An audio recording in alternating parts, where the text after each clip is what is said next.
In last video, I have shown you the ER diagram for a university scenario and it explains every entities and their relationship. And now, I would like to introduce you a common problem occurring in generating ER diagram. It's redundant attributes. Suppose we have entity sets of instructor and the department. If instructor has attributes ID, name, debtor name, and the salary, department has attributes debtor name, building, and the budget. In order to model the fact that instructor has an associated departments, a relationship set such as in-step will be generated between both of them. Just like this, in these diagrams, the in-step relationships reveals the fact that each instructor has its associated department, but the attributes depth name also reveals the fact that instructor is associated with the specific department. So this attribute is redundant. We have to remove it. After removing these attributes may cause some information lost. But don't worry, these attributes will be reintroduced in later phase when we convert diagrams to table. After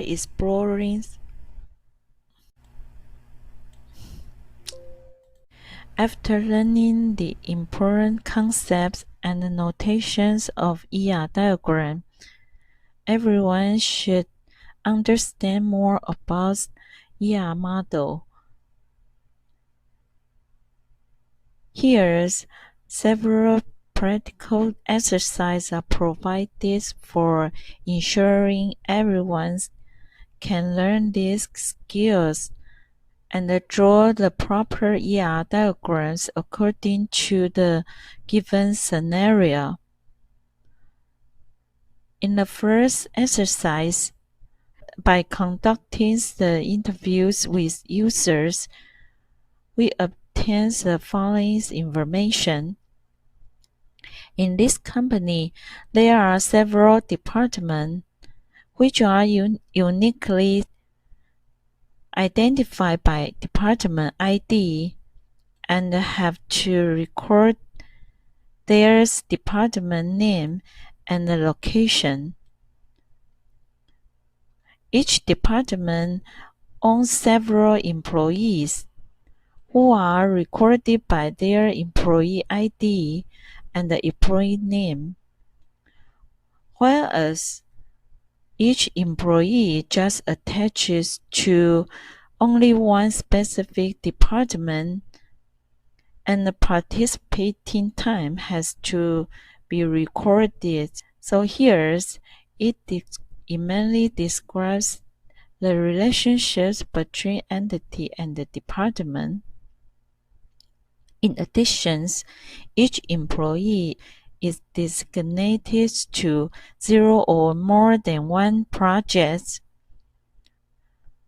The projects has to be recorded by their project ID and the project name, and the time periods that each employee involved project has to be recorded here.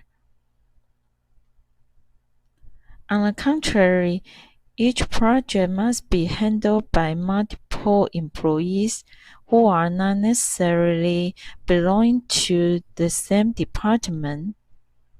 So it means you just concentrate on the relationship between employee and the projects instead of considering the departments participated by employee. However, each project is managed by only one department, and each department has to manage several projects simultaneously. It's the whole scenarios of this exercise, and you can try to complete ER diagrams according to the given scenario. After 20 minutes, we'll discuss the ER diagrams everyone complete. When drawing ER diagrams, the definitions of entity sets and the relationship sets have to be considered first, since they are the two main concepts in ER model. As to how to search for suitable entity sets and define them, we suggest that you can search for nouns in the interview descriptions.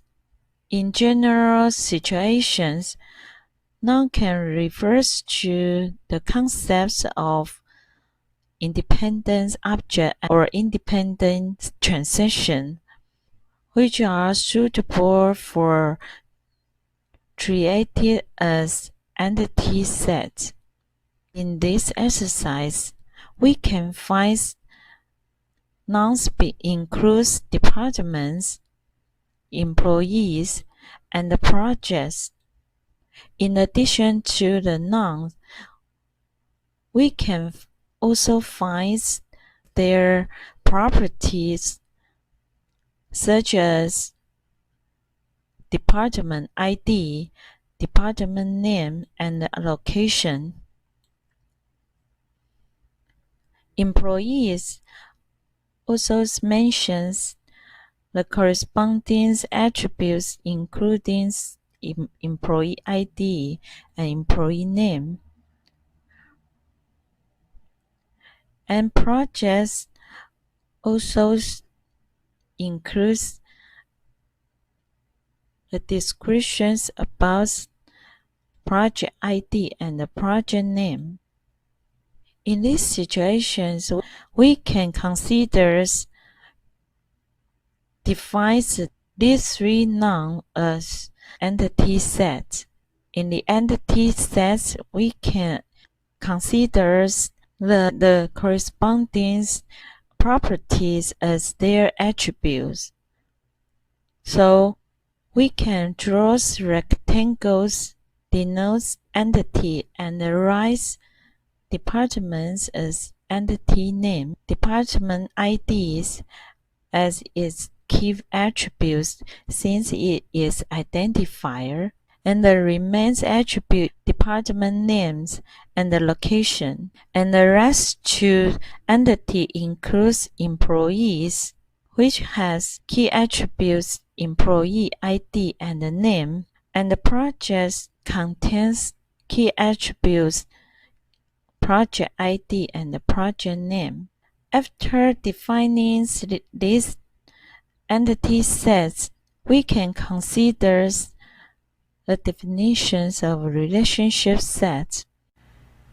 In the scenario, it describes each department owns several employees, and each employee just attaches to only one department, and the participating time has to be recorded. So here's department is associated with employees via attached relationship. And in the descriptions, we know each department has several employees, so we can use an undirected lines to indicate many. And each employee is just attached to one's department. So here's we can denote directed lines as 1. So here's we can indicate relationship cardinalities as many-to-one mapping.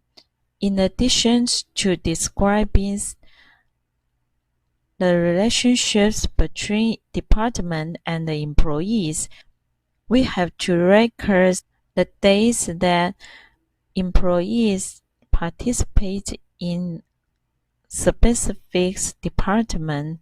So here's we have to denote attributes enter days to this relationship by indicating these attributes. We can realize when these relationships occurs. The enter days, these attributes totally dependent on the relationships occurs. So these attributes has to attach to these relationships instead of any one of these two entities. And here's a scenario says each employee is designated to 0 or more than one project. Time periods that each employee involved project has to be recorded, and each project must be handled by multiple employees who are not necessarily belonging to the same department. According to these descriptions about the relationships among employees and the projects, we can draw diamonds to denote relationship and have the name of participant. It means employees is associated with projects via participant relationship. Because each employee is designated 0 or more than one project, so on directed lines, we can indicate the number from 0 to stars, which means from zeros to many. And each project can be handled by multiple employees. So here's an undirected line is located between project and the participant relationship. Because all the projects has to be participate this relationship. Here we can use double lines to indicate these kinds of participation. In addition to the participants relationships between these two entities, we also have to curse the time periods that each employee participates projects. So the attributes hours has to be attached to these relationships because hours totally dependent on these participant relationships. We have to create hours as participant attributes instead of any one of these two entities attribute. And finally, the interviews reveals that each project is managed by only one department, and each department can manage several projects simultaneously. So, according to this relationship between department and the projects, so we can draw diamonds to denote the relationships between departments and the projects, and the name is as manage. Because each department can manage several projects, so An undirected line is located between manage and the projects. At the same time, each project is handled by only one department, so an arrow is placed between department and manager relationships. Here's all the project entities participate in these relationships, so we can indicate double lines here. Basically, so we have complete these diagrams according to the scenario. Of course, this ER diagram is not the only one answer. If the ER diagram you draw is a little bit different from mine, it's still acceptable. I think the matter is the ER diagrams is whether close to the fact. Because ER diagrams involves individual cognition, the ER diagrams drawn by different designers is not the same in most cases. However, the scenarios in this exercise has been simplified in order to provide the scenarios that each student can easily convert it into ER diagrams, so that I think the ER diagrams we draw should be almost the same. And now, let's take a look at the second practical exercise. In this exercise, it has similar scenarios with the previous one. It's the interviews results with users. In these companies, there are several departments.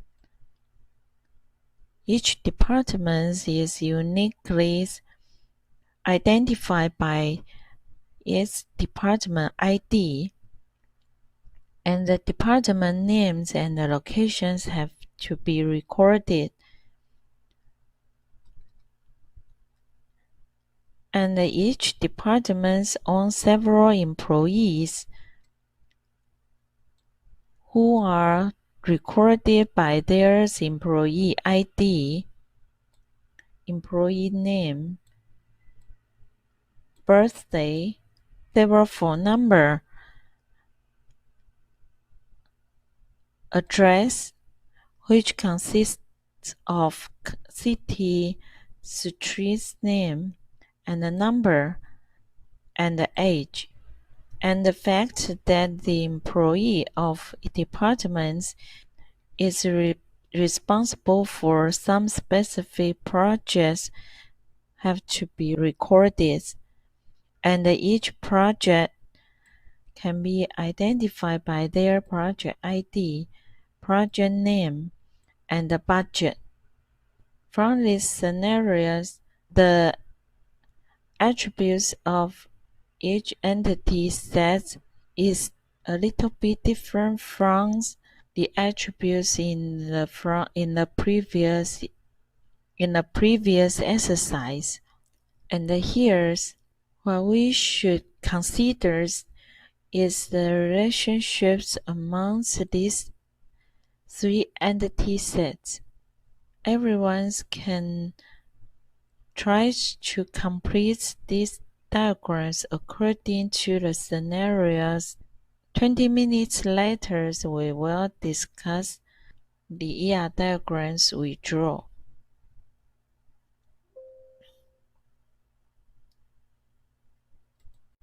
It's time to discuss the result. According to the tips I mentioned in this exercise, we can search for nouns appears in these descriptions to be candidates for entity sets.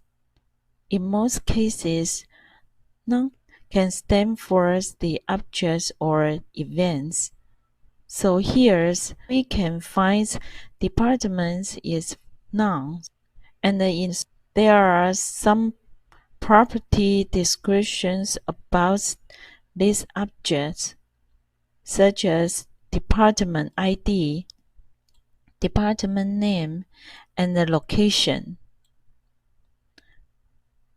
So in these situations, departments can be treated as an entity set. As to employees, which is another noun, this noun also can stand for the employee objects. And from the descriptions, we can see a lot of property descriptions about these objects. They are employee ID, employee name, birthday, phone number, address, and the age. Finally is project.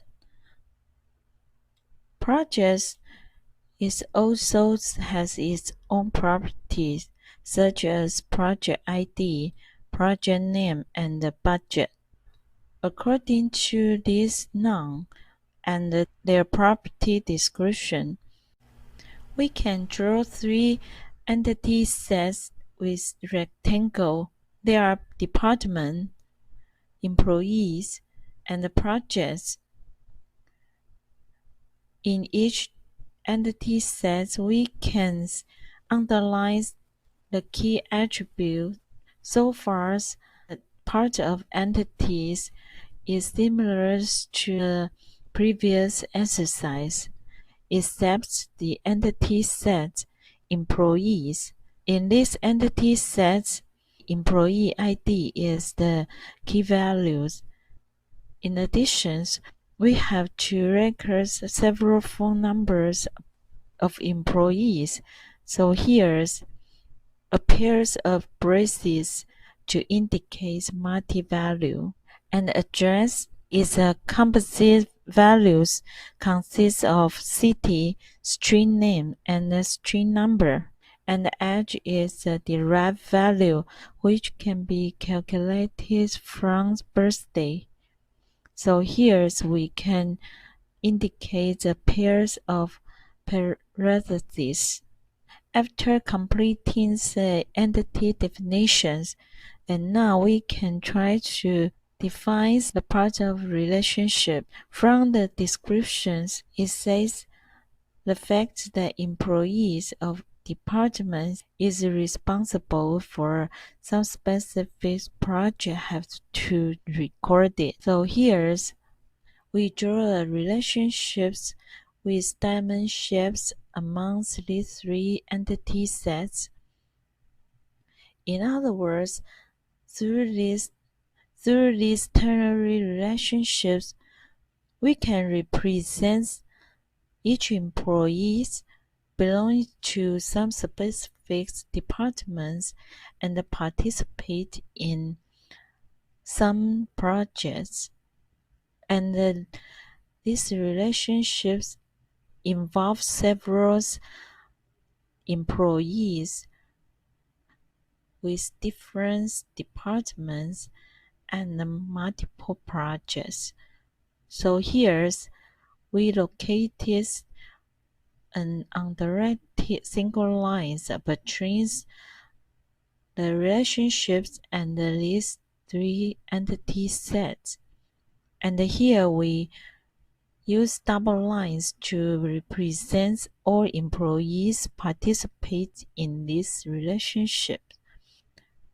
And the double lines between participants relationships and the projects also reveals the fact that all projects participate in this relationship.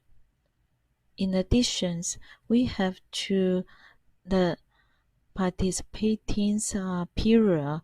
So here's attributes hours has to attach to this relationship. So now we have completed this ER diagrams. And these ER diagrams can be referenced by everyone while you try to represent real situations with ER model. Now let's examine the process of generating ER diagram based on the given document. First, let's examine its individual columns appears on this order form. We can find order ID, invoice number, and the date. They are the attributes related to order. So here's orders can be considered to define as entity set, and this entity set owns these three attributes. In addition, each orders can be uniquely identified by order ID, so order IDs can be indicated as key attribute. Customer code, customer name, and the telephones, they are the attributes related to customer. So here's we can create another entity set called customer, and this entity set possess these three attributes. Of course, customer code is the identifier so that it can be treated as key attribute. As to the rest attributes of these forms includes product ID, product name, category, price, and the quantity. Here, we can find these four attributes can use to describe product. So here's we can consider to define an entity set which is called product, and these four attributes belongs to this entity set. In these attributes, product IDs can be used to uniquely identify a specific product so that product IDs is the key attributes. As to the column's quantity, it cannot be viewed a part of product entity set because quantity values cannot be determined by a given product ID. In other words, if product ID is determined, the quantity value is still unknown. In addition, the column quantities cannot be a part of customer entity sets because if customer code is determined, we still cannot obtain quantity value. So in the face of entity sets definitions, we will temporarily ignore these attributes and leave it to the face of relationship definitions to consider it again. According to the previous explanation, we can define three entity sets: orders, customers, and the products. The first entity set orders. It includes three attributes in which order ID is the key attribute. Since each order can be uniquely identified by order ID, and the customer's entity set also includes three attributes. In these attributes, customer code is used to uniquely identify specific customer, so customer code is the key attribute. And the product's entity sets includes 4 attributes. And here's product ID is used to be identified specific products. So product IDs can be views of a key attribute. After completing the definitions of entity sets, now we can consider the relationships among these entity sets. Here's customers can have many orders. So here's have create relationships among the relationship set of customer and orders. And the customers can be associated with many orders via create relationship set. At the same time, each orders can be associated with only one customer via the same relationship. So here's the relationship's cardinality is many to one. An arrow denotes one, and the lines denotes many, and double lines indicate only those entity sets participate in create a relationship set. And followed by the relationships create, let's continue to consider another relationships between entity sets, orders, and products. Because each order may include several products, and each product probably is included by multiple orders. Relationships cardinality is many to many mapping. And here, single lines denotes many cardinalities. In addition, quantities attributes cannot consider in the entity set's products or order because these attributes cannot be determined by only product ID or order ID. In other words, quantity values can be determined only under the conditions both order ID and the product IDs are given. So quantity attributes has to attach to the relationships includes rather than the entity sets of orders or products. So this is the ER diagrams according to the order form.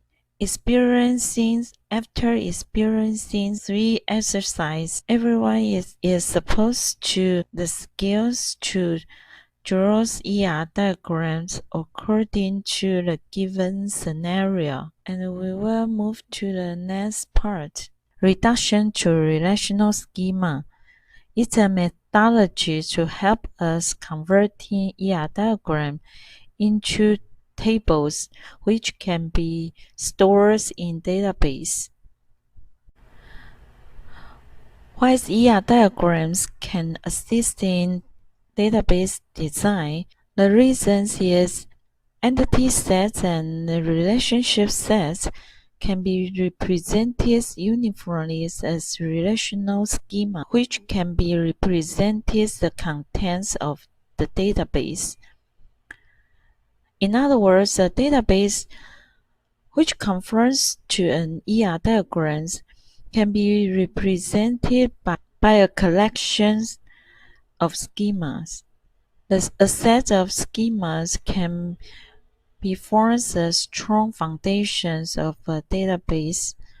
For each entity set and relationship set, it can be transformed into a schema that assigns the names of the corresponding entity set or relationship sets, and each schema has a number of columns, generally corresponding to attributes which have unique name. These two parts I will explain in details in the following slides. First, let's examine how to represent strong entity sets. A strong entity set can be reduced into a schema with the same attributes. For examples, in these diagrams, course is the strong entity set since it is drawn by a single rectangle. So we can reduce it into a schema with the same names course and followed by the corresponding attributes included in this entity set. They are course ID, title, and credits. And then we have to consider primary key for entity sets. In general, individual entities are distinct, so the differences amongst them must be expressed in terms of their attributes. In other words, the attribute values of an entity must can uniquely identify the entities. No two entities in an entity set are allowed to have exactly the same value for all attributes. So, a set of attributes of an entity can be regarded as a key, which is sufficient to distinguish entities from each other. So if we go back to see the previous example, it can be found that the attribute course ID is the key values of course entity set. So in the course table, course IDs becomes the primary key. And we can underline these attributes to reveal the fact it's a primary key. And next, let's examine how to represent weak entity sets. For weak entity sets, its convergence just like strong entity sets. In other words, a weak entity set can be converted into a single table too. It contains not only the attributes included in the entity set, but also the primary key of the identifying strong entity set. For example, sections is a weak entity set here. So it can be converted into a section table. And in these tables, it contains the attributes of sections entity. They are session IDs, semester, and year. In addition, this table also includes the primary key of the identifying strong entity set, its course IDs. So in these tables, it contains these four attributes, and for sessions table, its primary keys in addition to the key values of these entity sets. It also contains the primary key of the strong entity sets. So in session tables, it has the composite primary keys, which consists of course ID, session ID, semester, and the year. And what can we do if we encounter the situations that composite attributes appears in an entity set? For examples, in instructor entity sets, There are two composite attributes. One is name, which consists of the elements of first name, middle initial, and the last name. And the other one is address, which consists of street, city, state, and zip. In streets, we can decompose it into more detailed elements, which are including street numbers, street names, and apps number. When we convert these entity sets into schema, we can directly list the attribute names with the components attributes, first name, middle initial, and the last name. So when we convert these instructors into a schema, it contains the attribute name first name, name middle initial, and the name last name. If there's no ambiguities, prefix can be omitted. In other words, we can just record first name, middle initial, and the last name. And the composite attributes address also can be created with similar way. So here's we can list street number, street name, apps number, city, state, zip code. The phone number is the multi-value attribute. So here I will temporarily ignore these attributes, and in the next slides I will explain how to deal with multi-values attributes according to the principles about converting composite attributes. Instructors schemas contains these attributes.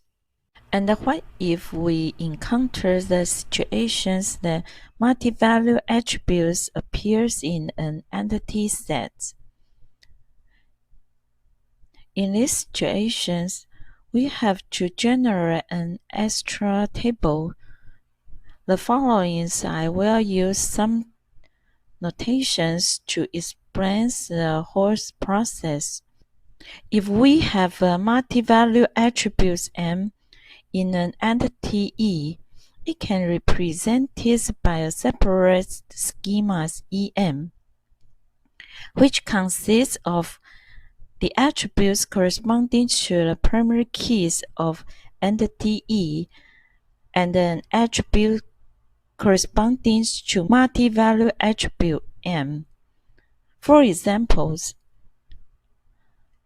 the multi-value attributes phone numbers exists in an entity instructors. It can be represented by a schema's instructor's phone, which consists two attributes. One is the primary keys of the instructor entity, and the other one's phone numbers is the multi-value attribute. In other words, we can represent multi-value by generating a new schema consists the original primary key and the multi-value attributes.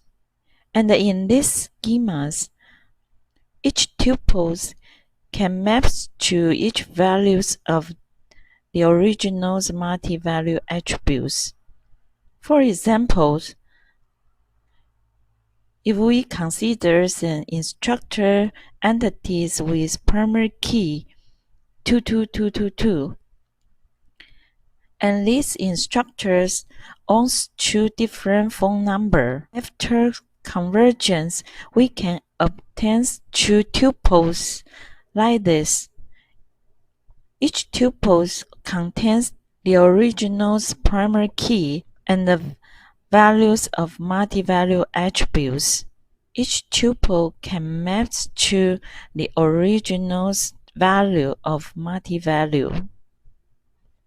And as too-many to one or one-to-many relationship sets, we can represent them by adding the extra attributes to the many sides containing the primary key of the one side. For example, if we consider the many-to-one relationship set in structure department, instead of creating the new schemas for these relationship sets, we can consider to add the primary key of the one-side department entities to the many-side instructor entities by adding the department names, which is the primary key of department. We can reveal the fact that these instructors belong to which department. And for one-to-one mappings, we can create this relationship set by choosing either side as the many side. That is, an extra attribute can be added to either of the tables corresponding to the two entity sets. However, if participation is partial on the many sides, we have to notice that replacing the schemas by an extra attribute in the schema corresponding to the many sides could result in null values. If we consider the schema corresponding to a relationship set by linking a weak entity set to its identifying strong entity set, it's likely to occur redundancy. We can examine this example. The section is a weak entity set is associated with course, which is the identifying strong entity set via weak relationship set session course. According to the principles of weak entity set convergence I mentioned in the previous slide, these weak entity sets can be converted into a schema of sessions which contains not only the original attributes but also the primary keys its identifier strong entity sets. In other words, this session schemas contains four attributes: session ID, semester, years, and the course ID. However, if we consider one-to-many relationship sets, we also have to add the primary keys of the one-side entity into many-side schema. So here's course ID. So here's it occurs redundancy. So if we have to deal with weak relationship sets, the redundancies problem has to be taken into account. After introducing the representation of relationship sets, now I would like to review the methods of indicating primary key for a relationship set. In order to distinguish among the various relationships, we usually have to indicate primary key for each relationship set, and the choice of the primary keys for a relationship set totally depends on the mapping cardinality of these relationship sets. First is many-to-many relationship. Let's consider R denotes a relationship set involving entity sets from E1, E2 to En. So that's the primary key for relationships will consist of the primary key of involved entity sets from E1, E2 to Ens. For examples, the advisors is the many-to-many relationships amongst the entity sets instructor and students. According to the principles of relationships convergence, we can obtain advisor schemas which consists of two attributes. One is ID from instructor and the other one is ID from student. At the same time, the combinations of these two attributes can be defined as the primary key of the advisor schema. As to the relationships of one-to-many or many-to-one, either relationships does not generate any new schemas for this relationship because they just add an extra attribute from one size to the schemas corresponding to many sides. The primary keys of the schemas corresponding to many sides still unchanged. As to one-to-one relationships, it also does not generate new schema for this relationship. So the primary key of either one of the participating entity sets can be chosen as the primary key for this relationship.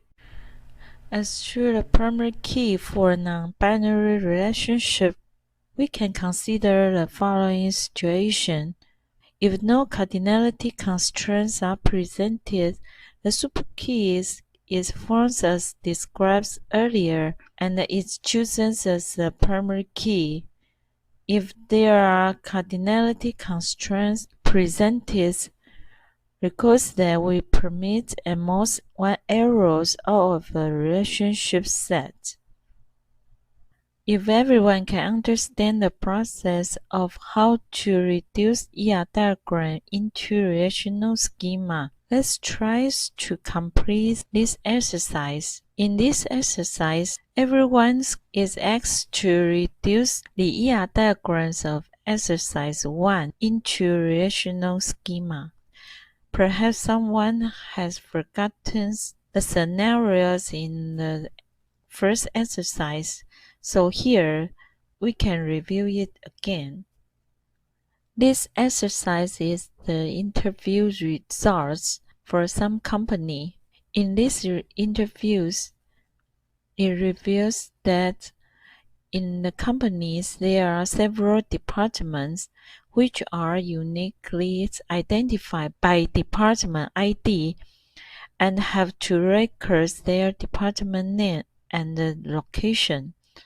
Each department owns several employees who are recorded by their employee ID, name, birthday, multiple phone number, address consisting of city, street name, and a street number. Finally, his or her age.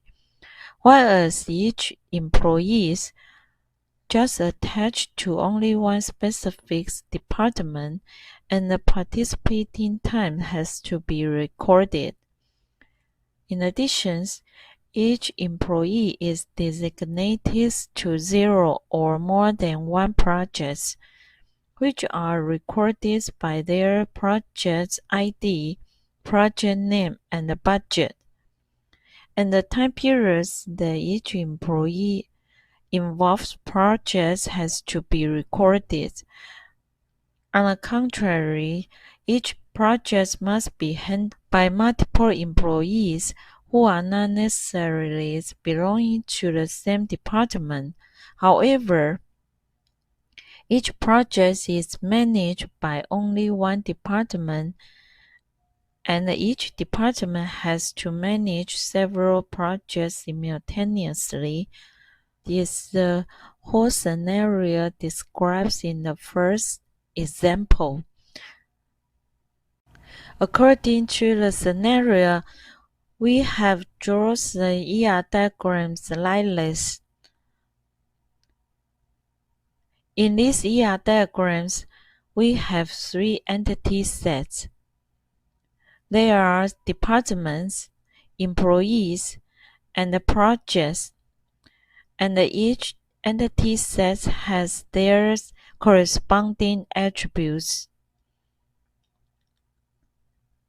In addition, there are some relationships between two entity sets. For example, the many-to-one relationships exist between the entity sets of departments and employees. In these relationships, it indicates an employee is just attached to only one department, and a department can have multiple employees. In addition, the day when each employee enters the department has to be recorded and attached to this relationship. Whereas many-to-one relationships manage also exist between the entity sets department and the project. It indicates each department has to manage multiple projects at the same time. Each project just managed by only one department.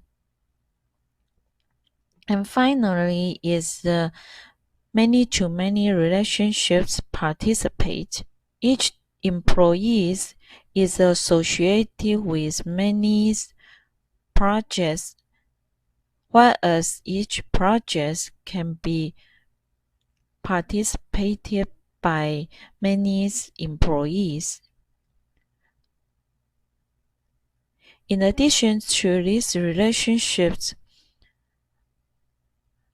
the hours of participation must be recorded and belongs to this relationship.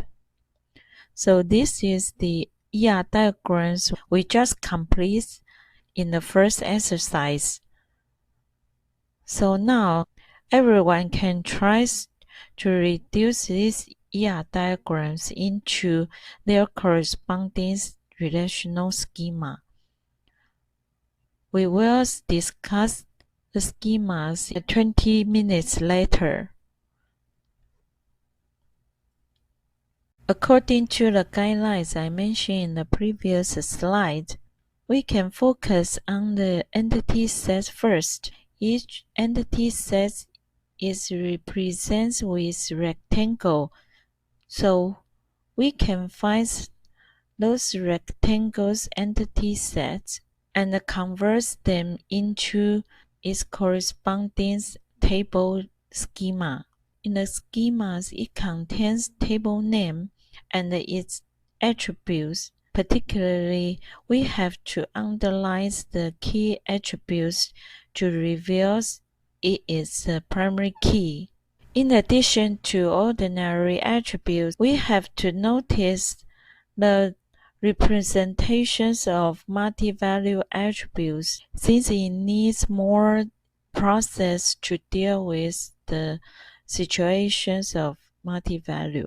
So after converting, we can obtain three tables. Each table is corresponding to each entity set. They are departments, projects, and employees.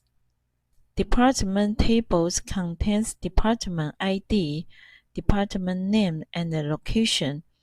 And here department ID is the primary keys since it is the key attribute. And the project contains project ID, project names, and the budget. Project ID is the primary key. And the employees contains attributes including employee ID, name, birthdays, phone numbers, which is a multi-value attribute. So these attributes will be processed further. As to city, street name, and the street numbers are the composite attributes address. So we can directly indicate its element here. And finally is age.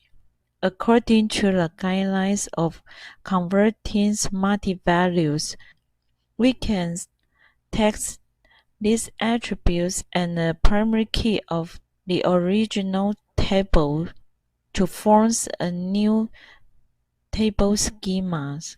Here we call employee phone. In these tables, it contains the primary key of the original table and the multi-value phone numbers.